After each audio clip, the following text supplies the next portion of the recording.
Item ಯಾವುದೇ ಇರಲಿ try ಮಾಡಿ ಆಚಿ ಚಿಕನ್ ಮಸಾಲಾ. ನನಗೆ ಅದನ್ನು ಬೇಗ ಬೇಗ ಮುಗಿಸಿ ನಿಮಗೋಸ್ಕರ ನೋಡಿ ನಿಮ್ಮ ಜೊತೆಗೆ ನಾವು ಯಾವತ್ತೂ ನಿಲ್ತೀವಿ, ಸಪೋರ್ಟ್ ಮಾಡೋಕ್ಕೆ ಬಂದೆ ನಾನಂತ ಬಂದು ಮಾತಾಡಿದ್ದು.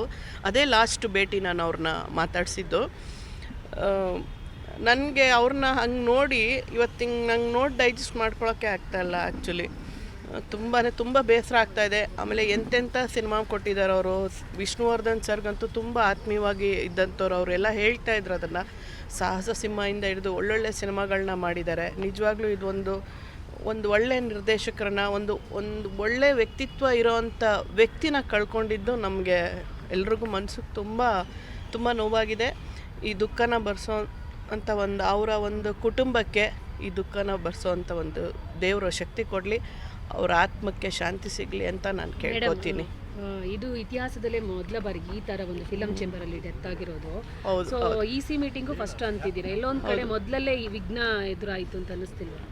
ಹೌದು, ಯಾಕಂದರೆ ನಿನ್ನೆ ಒಂಥರ ಬ್ಲ್ಯಾಕ್ ಫ್ರೈಡೆ ಅಂತ ಹೇಳ್ಬೋದು. ನೋಡಿದ್ರೆ ಅಲ್ಲಿ ನಮ್ಮ ಚಿಂಗಾರಿ ಮಹದೇವ್ ಅವರು ಎಂಥ ಒಳ್ಳೆ ಪ್ರೊಡ್ಯೂಸರು, ಅವ್ರ ವೈಫು ಇದಾಗಿದ್ದು ಬೇಜಾರಾಯಿತು. ಆಮೇಲೆ ನಿನ್ನೆ ಫಸ್ಟು ಯಾಕಂದರೆ ಇದೆಲ್ಲ ಸ್ವಲ್ಪ ಈ ಪ್ರಾಬ್ಲಮ್ಗಳೂ ಇದಾಗಿತ್ತು. 93ರ ಸಂಭ್ರಮ ಬಗ್ಗೆ ನಿಮ್ಮೆಲ್ರಿಗೂ ನಾನು ಮಾತಾಡಿದ್ದೆ. ಇದಾಗಿರ್ಬೋದು, ನಮ್ಮ ಸಬ್ಸಿಡಿ ವಿಚಾರ, ನಿರ್ಮಾಪಕರ ವಿಚಾರವಾಗಿ ಅವರು ತುಂಬ ಹೋರಾಟ ಮಾಡ್ತಾಯಿದ್ರು.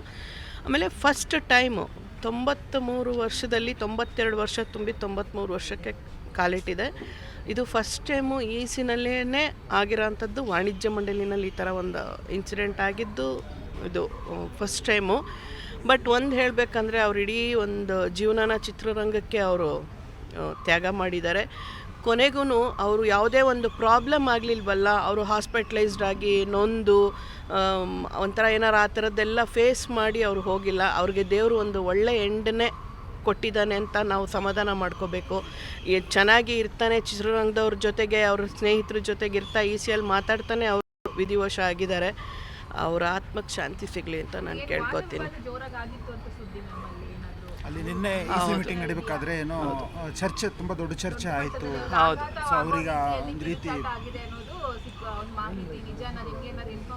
ಇಲ್ಲ, ಸ್ವಲ್ಪ ಮಾತುಕತೆ ಅಂದಾಗ ಅವೆಲ್ಲ ಒಂದು ಜಗಳಗಳು, ಕ್ಲಾಶಸ್ಸು ಇದ್ದೇ ಇರುತ್ತೆ. ಯಾಕಂದರೆ ಅಲ್ಲಿ ಪರ ವಿರೋಧ ಇದ್ದೇ ಇರ್ತಾರೆ.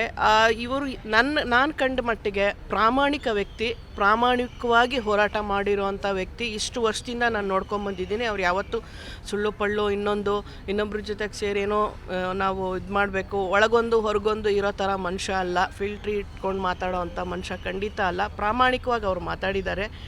ಅಲ್ಲಿ ಏನು ಮಾತುಕತೆ ನಡೀತು ಅನ್ನೋದು ನನಗೆ ಒಳಗಿನ ವಿಚಾರ ನನಗೆ ಖಂಡಿತ ಗೊತ್ತಿಲ್ಲ. ಬಟ್ ನನಗೂ ವಿಷಯ ಬಂದಿದ್ದ ಪ್ರಕಾರ ಅವರೇನೋ ಕೂಗಾಡ್ತಾಯಿದ್ರು, ಮಾತಾಡ್ತಾಯಿದ್ರು.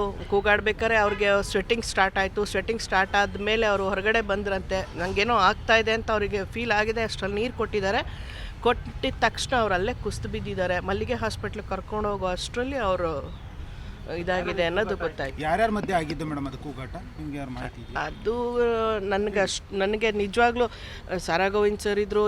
ಅಂದಾಗ ಮೆಂಬರ್ಸು, ಆಫೀಸ್ ಬೇರರ್ಸ್ ಎಲ್ಲರೂ ಇರ್ತಾರೆ. ಸೊ